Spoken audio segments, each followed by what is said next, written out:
If you want a real V-taper, not that fake pump look that disappears the second you walk out of the gym, you need to train with intention, not just effort. And that's exactly what today's workout is about. These are exercises I'm very confident will work for you if you actually lock them in. It's a group of movements you can plug into whatever training split you're already running. If you want help organizing them, whether it's PPL or something else, drop a comment with your setup and I'll give you the split right away. Let's get into it.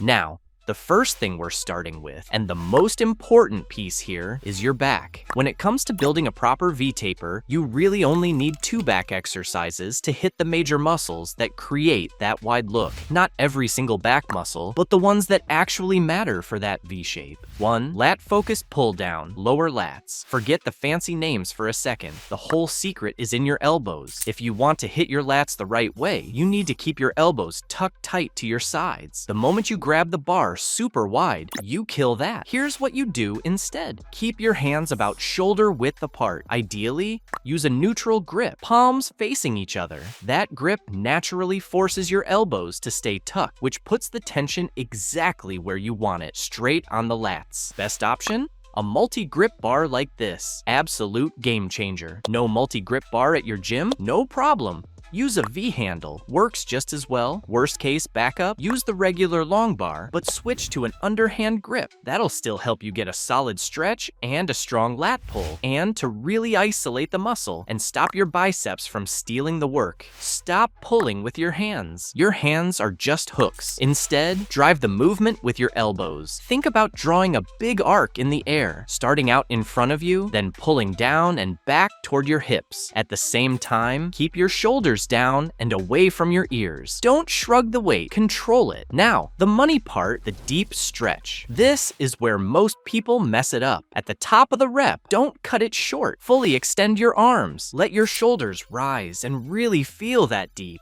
stretch in your lats. 2. Lat-focused row, upper lats. This is one of the most important areas for building that V-taper. When I personally stuck with this movement, my back width improved a lot, but I also noticed my biceps were taking over a big part of the exercise until I made these adjustments. Let's start with your grip. Again, for the lats, you want your hands about shoulder width apart with a neutral grip, palms facing in. Next, tweak your torso position. Instead of rowing fully upright, brace your core and lean slightly forward. That lines the tension up better with your upper lats and also gives you a deeper stretch at the end of each rep. Now, when you pull, think about driving your elbows back and down toward your hips. Same arc motion we talked about before. But here's the most important detail if you don't want your biceps taking over. Focus on your forearms. The more your forearm starts curling upward, the more you shift tension to your biceps and away from your lats. Instead, try to keep your forearm more parallel to the floor and just focus on pulling your elbow back and down. Once your elbow reaches your torso, control the weight on the way back. Fully extend your arm, let your shoulder come forward and slightly up, and get as deep of a lat stretch as you can before starting the next rep.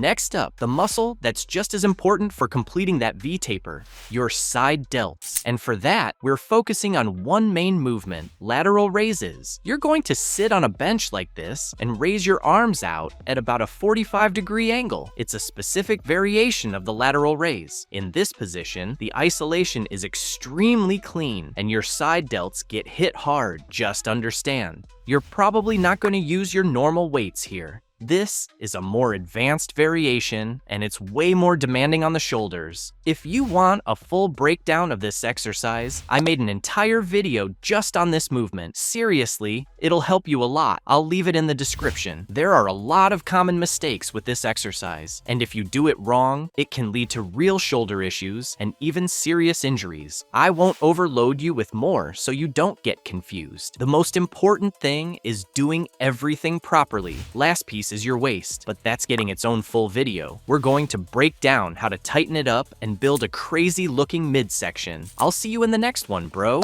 Don't forget to subscribe, like, and share.